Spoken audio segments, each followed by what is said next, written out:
Assalamualaikum warahmatullahi wabarakatuh.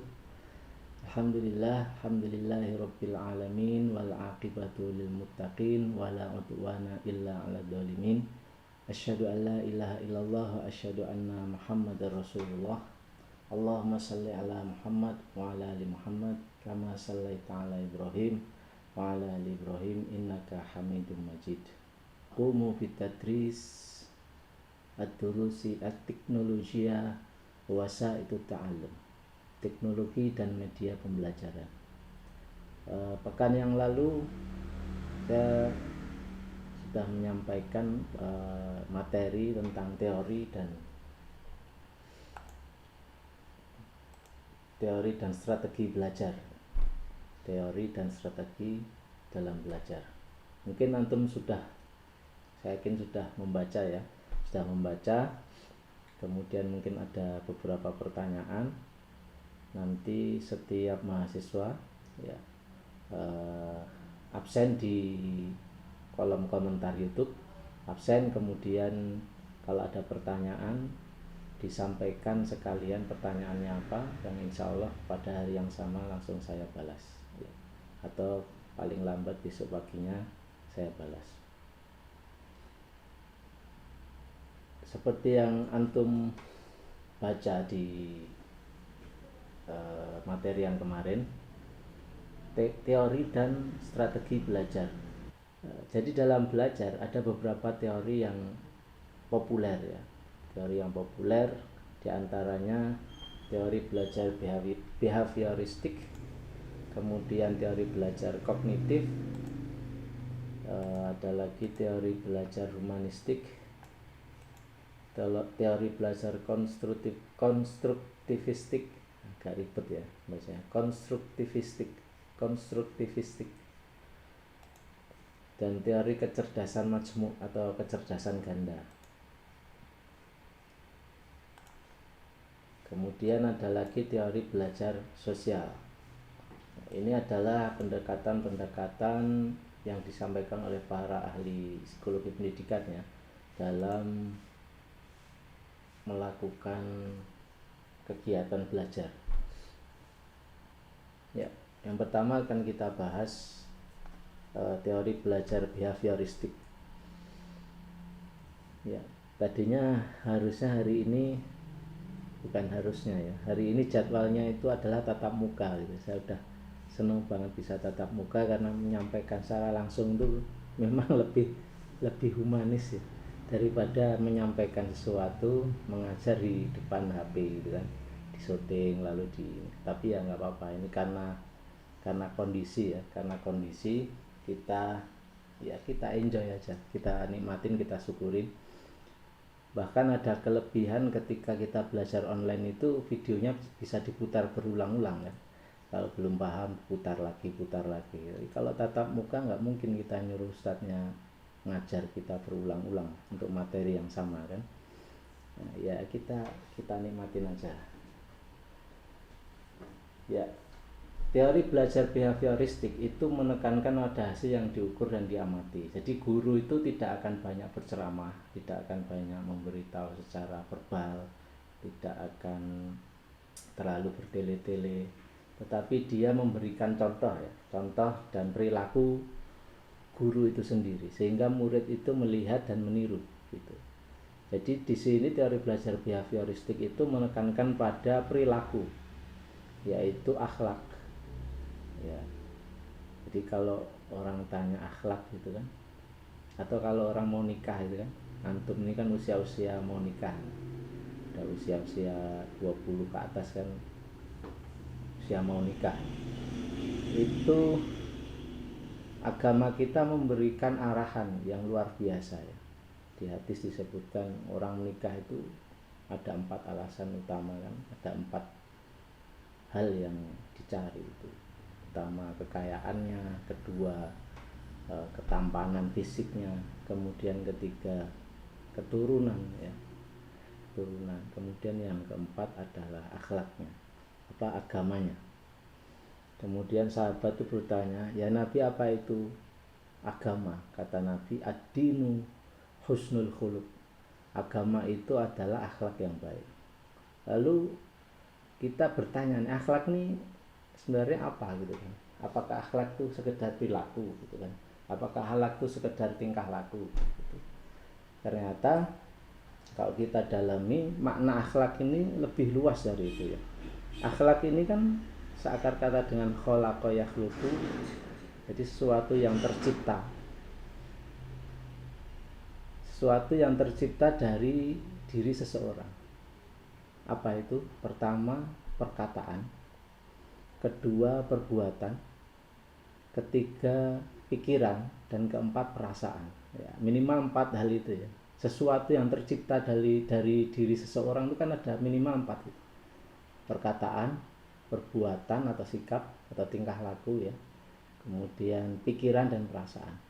Maka kalau kita menilai orang itu baik atau buruk, akhlaknya baik atau buruk, tidak cukup hanya melihat rajinnya sholat di masjid, tidak cukup hanya melihat rajinnya menghatamkan Quran mungkin tiap bulan atau tiap 2 bulan dan seterusnya, atau rajinnya dia bersedekah, atau rajinnya dia melakukan amal ibadah tertentu, atau sekedar teori dia dalam fikih atau syariah.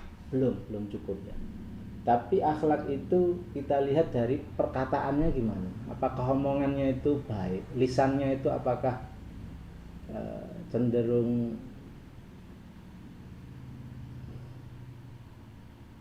lisannya itu apakah mengucapkan perkataan-perkataan yang baik atau banyak menyakiti orang. Kan ada kan orang sekarang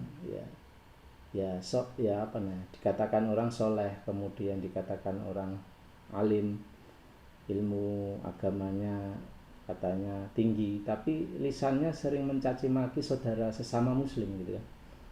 Nah, ini kan terus gimana kan gitu.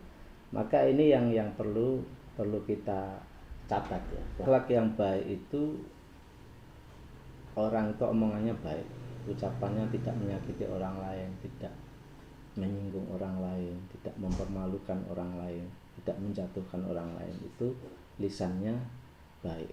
Maka ketika orang lisannya baik, dia sudah memiliki satu dari unsur-unsur akhlaknya yang baik, akhlak baik gitu ya. Kemudian yang kedua, tingkah laku atau perbuatan atau sikapnya itu baik. Jadi ini masyhur ya, dalam sebuah hadis disebutkan ada seorang sahabat tanya ke Nabi, ya Nabi, si fulanah ini orangnya solihah gitu. Setiap malam dia sholat malam, sholat tahajud, kemudian ahli sedekah, kemudian ahli puasa sunnah, pokoknya agamanya bagus lah, orang bilang gitu. Tapi sikap atau lisannya ini sering menyakiti tetangganya. Bagaimana ini ya Nabi? Maka Nabi dengan sederhana menjawab, ya finnar, dia itu di neraka.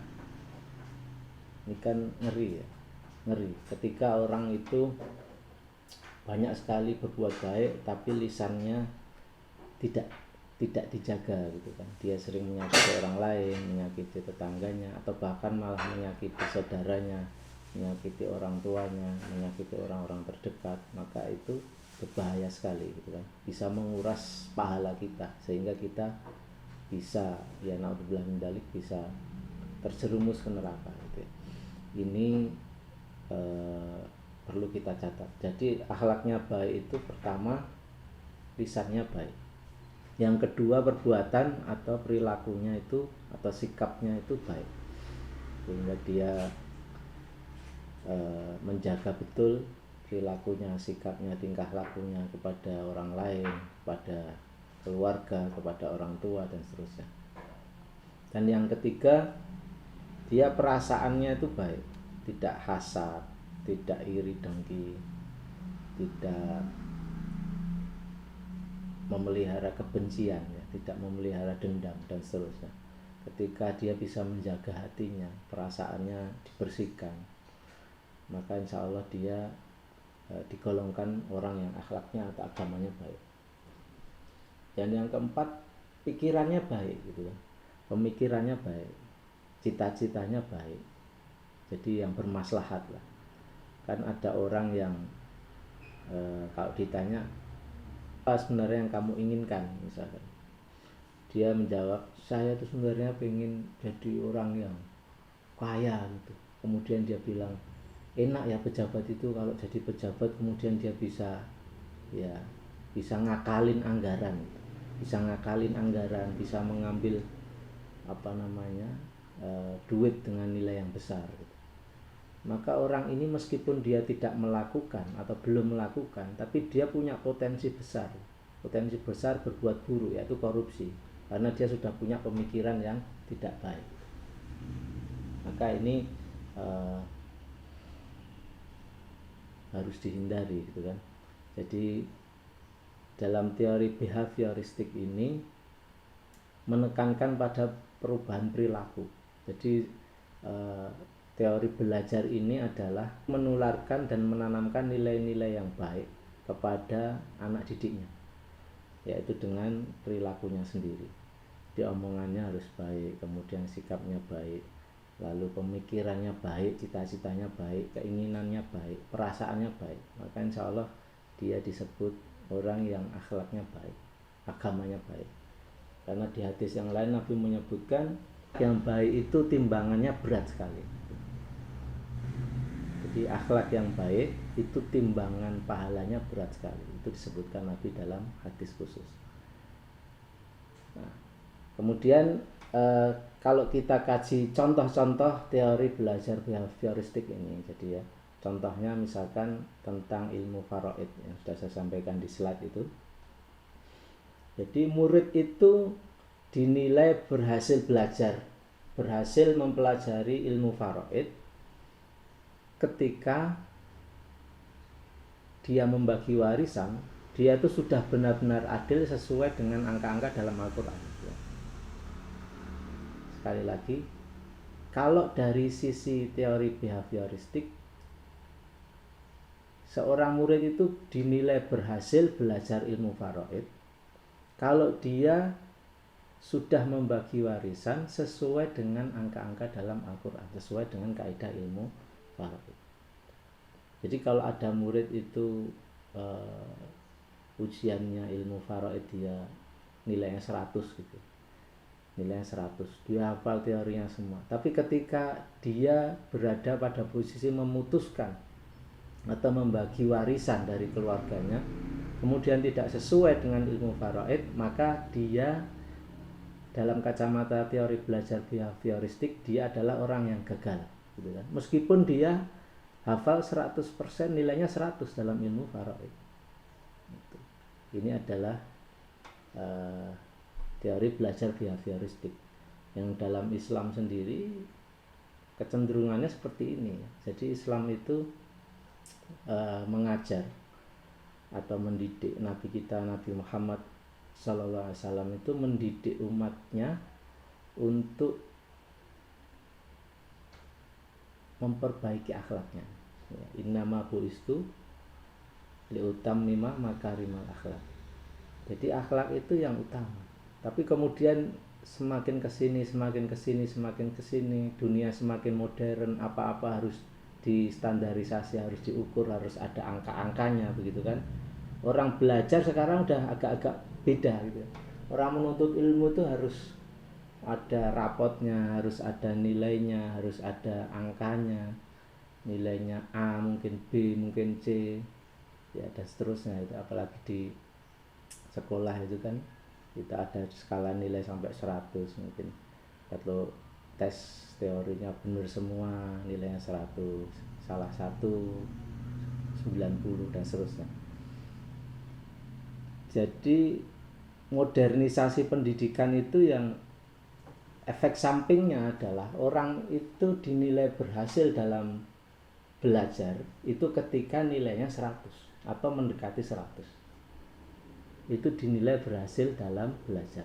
Padahal dalam Islam tidak seperti itu. Orang itu berhasil dalam belajar ketika perilakunya sudah sesuai dengan yang dia pelajari. Atau dalam teori belajar behavioristik itu behavior dalam bahasa Inggris ya, behavior atau perilaku atau tingkah lakunya itu sudah sejalan dengan apa yang dia pelajari, itu baru dinilai berhasil. Jadi kalau sekedar hafal teorinya, ujian bisa jawab nilainya 100, itu belum berhasil gitu ya. Kemudian contoh lain dalam ilmu wirausaha, misalkan seorang murid itu, seorang peserta didik ya, peserta didik itu dikatakan berhasil mempelajari ilmu wirausaha ketika dia sudah betul-betul jadi wirausahawan yang sukses, yang berhasil ya. Jadi ketika murid itu bisa menjawab teori-teori wirausaha dengan betul semua nilainya 100, itu belum dikatakan berhasil. Ini kalau dari pendekatan teori behavioristik gitu ya. Jadi contohnya banyak sekali nanti kan ketika kita mempelajari segala sesuatu ya, kemudian perilaku kita sudah sejalan, maka itu dikatakan belajarnya berhasil ya.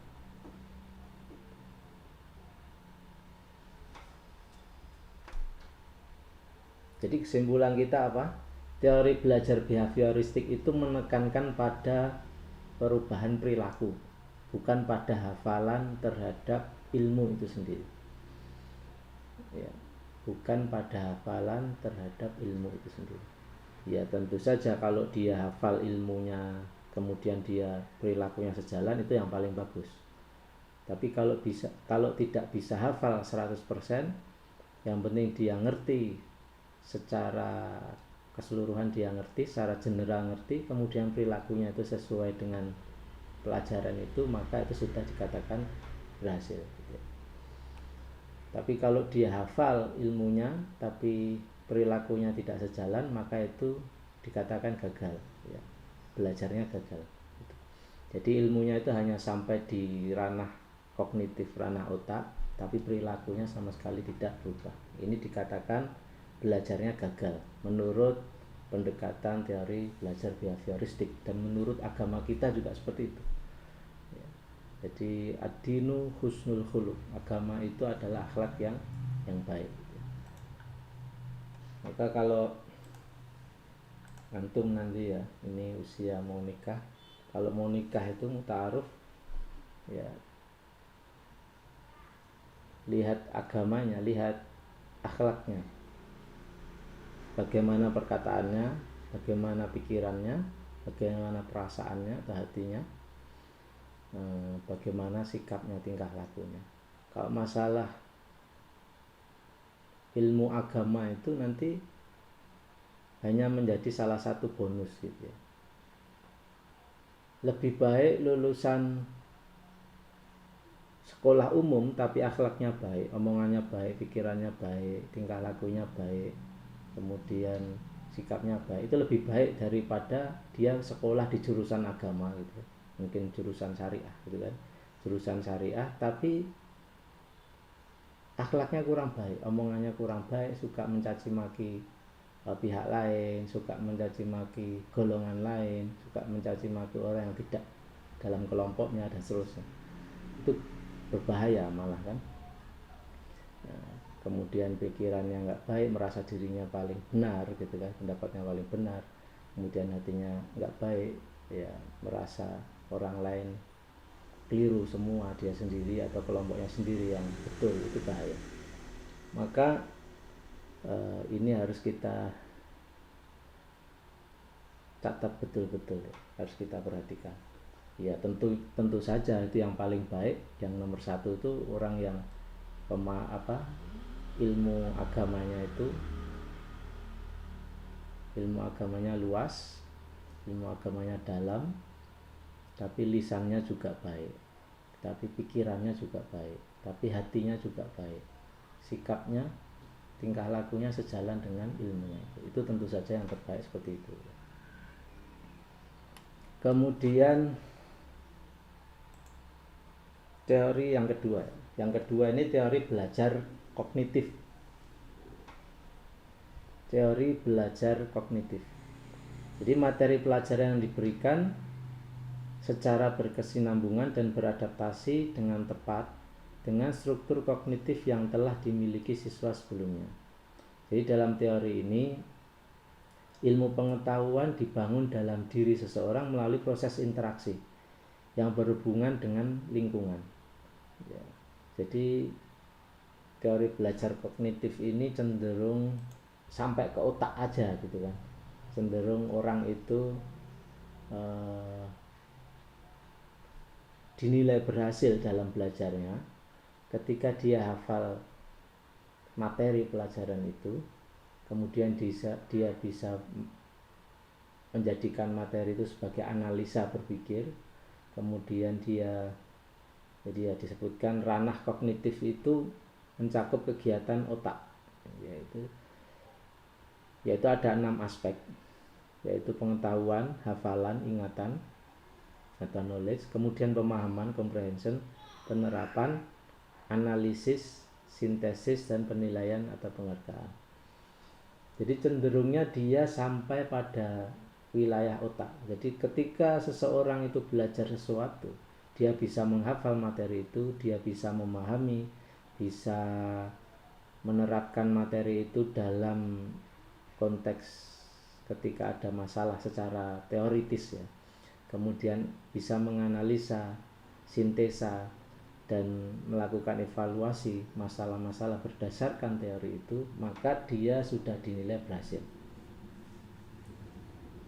Agak jelimet ya, agak jelimet. Tapi intinya gini, dalam teori kognitif itu siswa dikatakan berhasil ketika dia sudah hafal materinya, paham, dan ketika ada masalah yang berhubungan dengan materi itu dia bisa mencari solusinya berdasarkan ilmu yang sudah dia pahami. Jadi levelnya di otak saja. Contoh lagi di ilmu faraid tadi. Ilmu faraid, dia belajar ilmu faraid, dia hafal kalau ada bapaknya meninggal, punya anak laki-laki, punya anak perempuan, bagiannya berapa, dia hafal. Kemudian ada kasus-kasus lain yang jelimet gitu. Kemudian anaknya itu ada satu masih di kandungan, kemudian belum lahir, nanti selanjutnya seperti apa bagiannya, dan seterusnya. Kemudian ketika lahir baru 5 menit meninggal, itu dia dapat warisan atau enggak. Maka itu masuk wilayah kognitif, masuk wilayah pemahaman terhadap pengetahuan. Kemudian ketika dia mampu memecahkan masalah itu berdasarkan ilmu yang sudah dipelajari, maka dia disebut sudah berhasil dalam belajarnya. Meskipun pada prakteknya nanti ketika dia berhadapan dengan kasus yang nyata, kasus real, kemudian ternyata dia bagi warisan nggak seperti itu, maka itu sudah bukan urusannya teori kognitif gitu kan. Jadi teori kognitif mengatakan siswa ini berhasil ketika dia dikasih soal gitu ya, dikasih soal bisa menjawab dengan benar. Itu sudah dikatakan berhasil. Kelakuannya seperti apa ya itu nggak ada urusan dengan teori belajar kognitif. Maka inilah bedanya ya. Ini bedanya dengan teori behavioristik tadi. Jadi teori belajar kognitif ini cenderung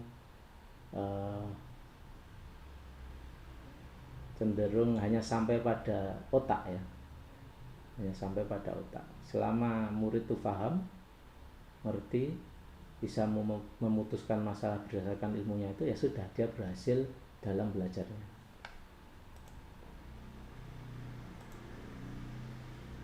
Kemudian pendekatan ketiga itu teori belajar humanistik. Jadi teori belajar humanistik ini tujuannya adalah untuk, ya seperti judulnya, human, manusia. Jadi tujuannya untuk memanusiakan manusia. Jadi proses belajarnya dianggap berhasil ketika pelajar telah dapat memahami lingkungannya dan dirinya sendiri, dan berusaha mencapai aktualisasi diri dengan sebaik-baiknya. Dia berkiprah di lingkungannya, dia melakukan sesuatu untuk lingkungannya, untuk dirinya sendiri. Dia berhasil berinteraksi dengan baik dengan lingkungan dan orang-orang di sekitarnya. Ini berarti dia sudah berhasil dalam pandangan teori belajar humanistik. Jadi guru ini dalam teori humanistik ini perannya hanya fasilitator ya, membantu, memfasilitasi, kemudian memberi motivasi. Jadi pelaku utama dari teori belajar humanistik itu adalah ya siswa itu sendiri. Bagaimana dia memaknai proses pengalaman belajarnya dengan sendirinya. Ya. Kemudian yang ketiga adalah teori belajar konstruktivistik. Ya. Konstruktivistik. Jadi dari katanya construct ya, construct atau membangun.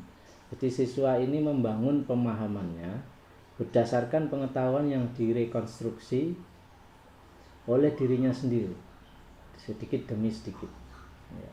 Sehingga pemahaman satu siswa dengan siswa yang lain itu sangat-sangat berbeda, tergantung pengalaman, tergantung pengetahuan masing-masing ya. Ini contoh yang mudahnya, pawang ular dengan seorang yang fobia dengan ular, itu mesti cara pandangnya tentang ular berbeda.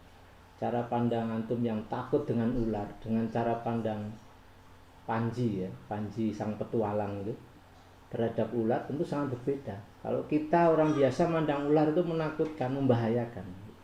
Kalau Panji melihat ular, ini bisa jadi sumber uang ya. Karena memang kerjaannya bikin video-video yang berkaitan dengan ular. Jadi ini cara pandangnya berbeda berdasarkan pengalamannya, pengetahuannya, interaksinya itu juga berbeda satu sama lain. Maka teori belajar konstruktivistik ini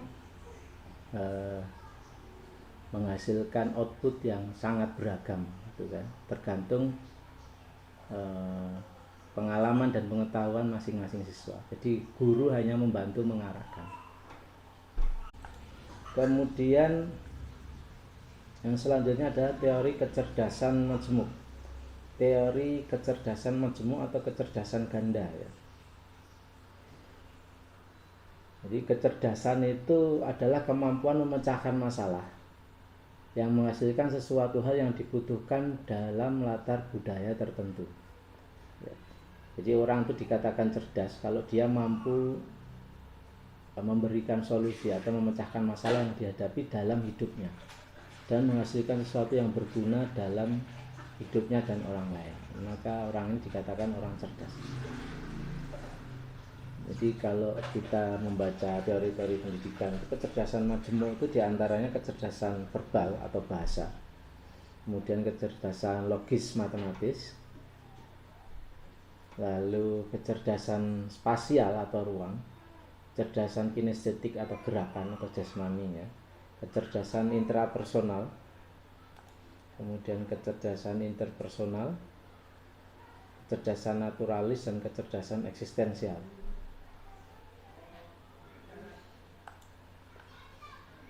Jadi kecerdasan verbal ini ketika orang itu pandai ngomong, pandai berbicara. Kan biasanya politikus, penceramah, public speaker itu bisa mengolah kata-kata gitu. Bisa mengolah kata-kata sehingga orang yang dengar itu jadi terpengaruh berbuat seperti yang kita inginkan. Nah, ini namanya dia punya kecerdasan verbal yang luar biasa gitu kan. Jadi kalau ada pertanyaan siapa orang yang paling cerdas secara verbal di dunia ini, maka tentunya para nabi dan rasul, yaitu orang-orang utusan Allah itu punya kecerdasan bahasa yang luar biasa sehingga mengalahkan hujah-hujah orang-orang yang tidak mau beriman kepada Allah Subhanahu wa taala. Kita lihat dulu kan ada Nabi Musa alaihissalam. Kita baca sejarah, Nabi Musa ini pernah berdebat dengan Fir'aun ya, yang tidak mengakui Allah sebagai satu-satunya Tuhan. Bahkan Fir'aun ini malah mengklaim dirinya sebagai Tuhan gitu kan. Ana rabbukumul a'la, kata Fir'aun. Tapi logika itu bisa dipatahkan, bisa dibantah dengan sangat mudah oleh Nabi Musa alaihissalam dengan cara pandang yang sederhana. Ya, ini masuk kecerdasan verbal sekaligus kecerdasan logis ya, kecerdasan logis. Musa mengatakan Rabbukum wa rabbu abaikumul awalin. Ketika Musa mengatakan kepada Fir'aun, sembahlah Tuhan Tuhanku, Tuhanmu, dan Tuhan nenek moyang kalian, nenek moyang. Dari situ aja banyak pembesar-pembesar Fir'aun yang langsung runtuh logikanya. Langsung sebagian dari mereka itu diam-diam beriman kepada Allah. Karena logikanya sederhana. Kalau Fir'aun itu mengaku dia itu Tuhan, lalu bapak ibunya Fir'aun, nenek kakeknya Fir'aun nyembah siapa? Kan gitu. Masa Tuhan lahir belakangan? Maka ini sangat-sangat tidak logis. Maka dibantah dengan mudah oleh Nabi Musa, Rabbukum wa Rabbu abaikumul awalin. Tuhanmu dan Tuhan nenek-nenek moyangmu yang lahir duluan gitu kan. Maka kecerdasan verbal ini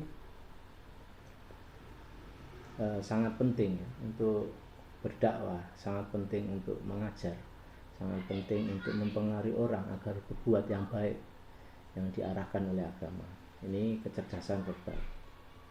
Bahkan ciri orang yang cerdas itu ketika dia berdebat, dia tidak perlu ngotot gitu. Tapi orang itu bisa tunduk, bisa kalah karena kalah logika gitu.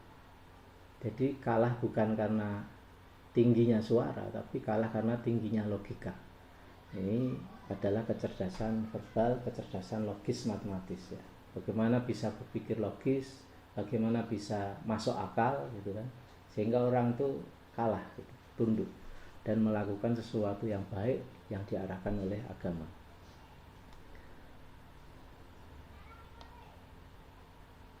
Kemudian kecerdasan visual, spasial atau ruang.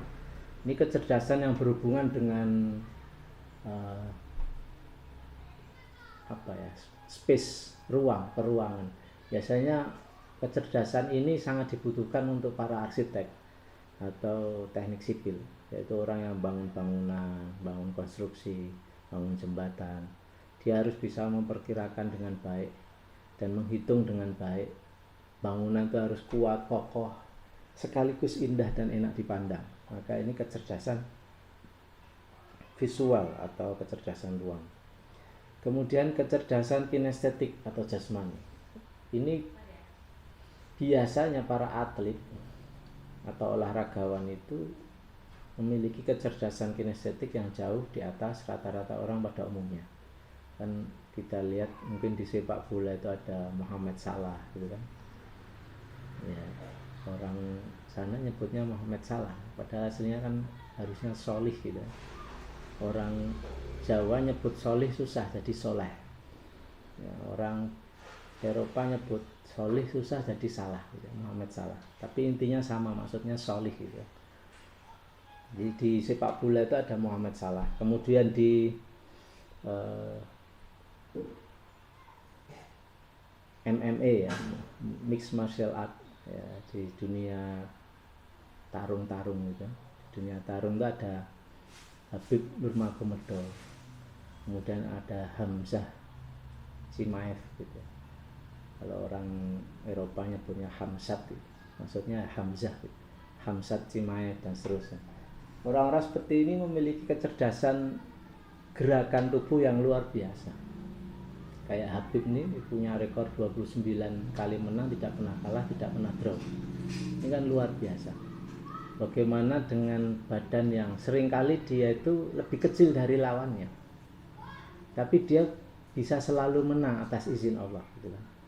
Ini karena takdir Allah, ketentuan Allah, dan itu dipengaruhi oleh ikhtiarnya ya. Ikhtiarnya Habib ini luar biasa. Dalam bertarung dia memiliki kecerdasan mengalahkan lawannya dengan gaya yang sebenarnya gayanya itu ya. Dibanting kemudian dikunci, atau dibanting dikunci kemudian dipukulin sampai dia menyerah gitu. Intinya dia punya satu skill, tapi ketika diasah menjadi luar biasa bagus, maka itu dengan izin Allah bisa mengalahkan semua lawan-lawannya. Ini namanya kecerdasan kinestetik atau kecerdasan jasmani. Kadang kita bisa melihat siswa kita itu punya kecerdasan jasmani ketika dia itu anaknya tangkas, lincah, tangkas, kemudian disuruh membuat gerakan-gerakan tertentu dia mampu gitu. Kayak pesepak bola yang terkenal itu kan ada Ronaldo, Messi, itu dari kecil udah kelihatan dribble bola, giring bola itu udah ngelewatin banyak lawan, itu sudah sangat mudah. Maka kecerdasan kinestetik ini cenderung apa ya, gifted ya, cenderung gifted itu anugerah, jadi pemberian Allah kepada orang tersebut. Bisa dilatih tapi tingkat perubahannya tidak banyak. Biasanya memang itu bakat ya, bakat atau anugerah. Kemudian kecerdasan intrapersonal. Kecerdasan intrapersonal ini kecerdasan dia memahami dirinya sendiri. Dia bisa mengetahui apa yang dia inginkan, dia bisa menyampaikan itu kepada orang lain dengan baik gitu kan. Dia bisa memanage dirinya sendiri. Itu kecerdasan intrapersonal. Kemudian kecerdasan interpersonal itu dia bisa memanage dirinya dengan orang lain. Bagaimana dia berinteraksi dengan orang lain secara baik, secara proporsional ya, pada tempatnya gitu kan, ngerti aturan dan seterusnya. Ini kecerdasan interpersonal. Dia tidak menyakiti orang lain, dia bisa memahami orang lain, dia bisa bersikap dan berbahasa yang tepat, dia bisa menempatkan diri, menempatkan omongannya secara tepat ketika berada di lingkungan banyak orang. Maka orang ini disebut cerdas interpersonal. Kan kadang-kadang kita ketemu dengan orang yang ya asal gitu kan, orangnya tidak bisa memahami orang lain, kemudian tidak bisa menempatkan diri atau bahkan tidak tahu diri gitu kan, kita pengennya ngalih gitu, pengennya pergi gitu, nggak nyaman gitu. Nggak nyaman dekat-dekat dengan orang seperti ini, nggak nyaman. Maka ya berarti orang tersebut tidak punya kecerdasan interpersonal yang baik. Meskipun dia mungkin nanti punya kecerdasan lain yang tinggi, tapi kecerdasan interpersonalnya agak rendah, sehingga orang lain tidak merasa nyaman berada dekat dengan dia. Kemudian kecerdasan selanjutnya adalah kecerdasan naturalis. Bagaimana dia itu memandang alam, bagaimana dia berinteraksi dengan alam, bagaimana dia itu memanfaatkan alam sebaik-baiknya gitu. Ini disebut kecerdasan naturalis. Maka kalau Allah menciptakan binatang ternak, menciptakan pohon-pohon, menciptakan air, api, tanah, kayu, gunung dan seterusnya, semuanya itu diperuntukkan untuk kesenangan manusia, dimanage dengan baik, jangan sampai berlebihan, tidak merusak alam, dijaga dan dilestarikan dengan baik gitu ya. Inilah yang disebut orang itu cerdas naturalis. Maka jadi kalau ada misalnya di kampus-kampus itu kan ada namanya mahasiswa pecinta alam. Saya pernah protes itu, kenapa disebut mahasiswa pecinta alam kalau dia kemudian naik gunung, kemudian di gunung dia ninggal sampah di mana-mana, ngotorin di mana-mana, kemudian coret-coret pohon-pohon, coret-coret bangunan yang ada di situ dipilok gitu. Misalnya si fulan, saya pernah kesini gitu kan, tanggal sekian. Terus ini disebut pecinta alam atau perusak alam kan gitu. Seharusnya ketika komunitas tadi menamakan dirinya pecinta alam, dia naik gunung itu menikmati alam, itu bagus ya, tadabbur alam. Tapi kemudian dia harus menjaga kebersihan, mestinya menjaga kebersihan, kelestarian, tidak seenaknya sendiri. Atau bahkan kalau bisa turunnya tuh bawa sampah, bukan dia naik ke gunung meninggalkan sampah dan meninggalkan kotoran, tapi justru dia naik ke gunung menikmati alam, bolehlah selfie, lalu turunnya bawa sampah-sampah yang ada di situ, sehingga makin lama makin bersih. Maka ini disebut dia itu cerdas naturalis. Kemudian yang terakhir ini kecerdasan eksistensial. Kecerdasan eksistensial ini kecerdasan yang dia itu tahu siapa dirinya, apa tujuannya hidup di dunia. Kalau kita sebagai muslim sudah tahu semua, wa ma khalaqtul jinna wal insa illa liya'budun, bahwa kita, eksistensi kita ini, keberadaan kita di dunia ini tidak lain dan tidak bukan untuk beribadah kepada Allah, berbuat maslahat, berbuat yang baik pada diri sendiri, berbuat yang baik kepada saudara, orang tua, berbuat baik kepada umat, berbuat baik kepada siapapun, berbuat baik kepada alam, ya, beribadah kepada Allah, banyak berzikir, kemudian melakukan ibadah mahdoh dan ghairu mahdoh. Maka ketika semua itu kita lakukan, ya, lillahi ta'ala, dengan niat bismillah, itu berarti kita sudah disebut orang yang cerdas eksistensial, tahu benar keberadaan diri kita di dunia ini untuk apa gitu. Karena banyak orang yang nggak tahu eksistensinya dia di dunia itu tujuannya untuk apa. Terutama orang ini ya, orang-orang kafir ya, orang non muslim, dia nggak tahu eksistensinya di dunia untuk apa. Dia hanya ngertinya di dunia ya sudah, hidup, makan, senang-senang, ya, dan seterusnya, meninggal selesai. Dia tidak tahu eksistensinya untuk apa. Atau bahkan ada yang sampai tahap, ya, ya, tahap yang ekstrim, dia nggak tahu, nggak sadar eksistensinya untuk apa, kemudian dia mendapat banyak masalah, akhirnya dia justru apa, ingin mengakhiri hidupnya sendiri. Ini bahaya, ya, naudzubillahin. Berarti ini orang yang sangat idiot ya, idiot dalam hal eksistensial gitu ya.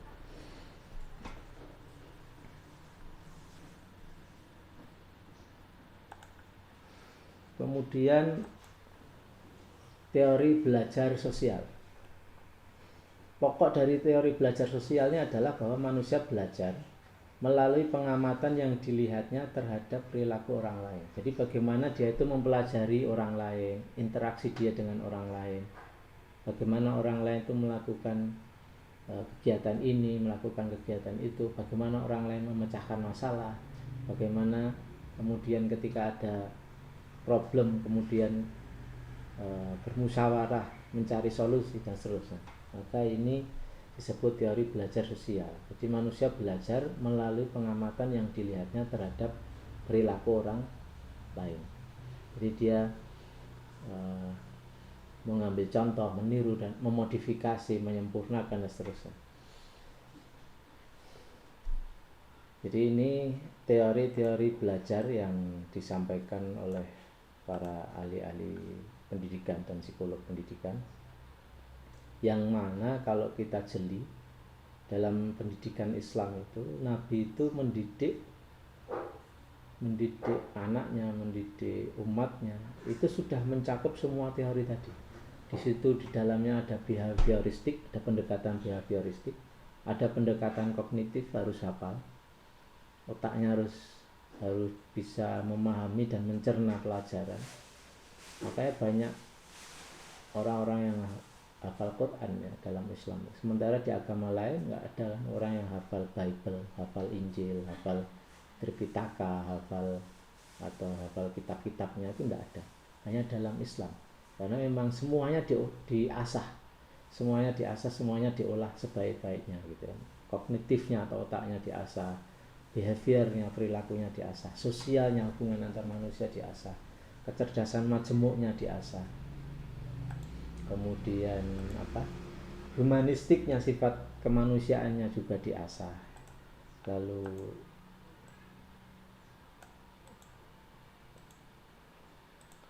pemahamannya, konstruksi terhadap pengetahuan itu juga diasah. Sehingga dalam teori belajar Islam itu, dalam pendidikan Islam itu kita mengenal konsep berbicara kepada orang itu sesuai dengan kadar akalnya. Ya. Contoh, Nabi pernah ditanya seorang Badui, ya Nabi, apa itu Islam? Jawab Nabi, Islam itu kamu nggak bohong. Karena memang orang yang bertanya itu tingkat akhlaknya, tingkat pemahamannya, tingkat wawasannya masih sangat rendah, dan tingkat ketertarikan terhadap Islam juga masih sangat rendah, sehingga Nabi nggak akan menjawab Islam tuh kamu harus syahadat, sholat, puasa, zakat, haji. Itu nanti orang bisa, yang tanya itu bisa ketakutan, belum apa-apa udah ketakutan harus begini begini begini. Tapi Nabi hanya menjawab Islam tuh kamu nggak bohong. Ini kan simple. Maka ini Nabi itu mendidik umatnya itu dengan cara yang indah, dengan cara yang luar biasa. Ada teori pendekatan konstruktivistik di situ. Bagaimana Nabi melihat orang yang bertanya itu, orang yang diajak ngomong itu tingkatnya masih rendah, baik secara pemahamannya terhadap Islam maupun perilakunya maupun ketertarikannya masih sangat rendah. Maka jawabannya simpel aja, kamu nggak bohong, udah gitu dulu. Kalau nanti dia sudah terbiasa untuk jujur, untuk tidak bohong, maka semakin lama semakin meningkat imannya, semakin meningkat semangatnya terhadap beragama, maka sedikit-sedikit nilai-nilai itu semakin bertambah, ya, dimasukkan sedikit-sedikit. Jadi kita berbicara kepada orang itu sesuai dengan tingkat akalnya, tingkat pemahamannya. Karena orang tuh ada yang bicaranya jelimet gitu ya, bicaranya bahasanya langitan gitu, supaya kelihatan pinter. Padahal sebenarnya nggak boleh seperti itu. Justru orang pintar itu orang yang bisa membuat hal sulit menjadi mudah, gitu kan? Bukan membuat hal mudah kelihatan sulit supaya dia kelihatan pintar. Itu justru sebaliknya. Maka ini adalah teori-teori belajar yang harus kita pahami bersama. Jadi kalau ada pertanyaan silahkan disampaikan di kolom komentar ya. Nanti insya Allah pada hari ini juga saya usahakan saya jawab semua, atau kalau enggak ya insya Allah paling lambat besok saya jawab semua. Termasuk ada pertanyaan-pertanyaan yang mungkin di luar apa yang saya sampaikan tapi masih ada hubungannya, silahkan ditanyakan juga gitu ya. Tanyanya di kolom komentar YouTube ya, supaya teman yang lain juga bisa membaca, sehingga bisa menambah wawasan kita bersama gitu. Jadi demikian kuliah saya hari ini. Kurang lebihnya mohon maaf. Billahi taufiq wal hidayah. Assalamualaikum warahmatullahi wabarakatuh.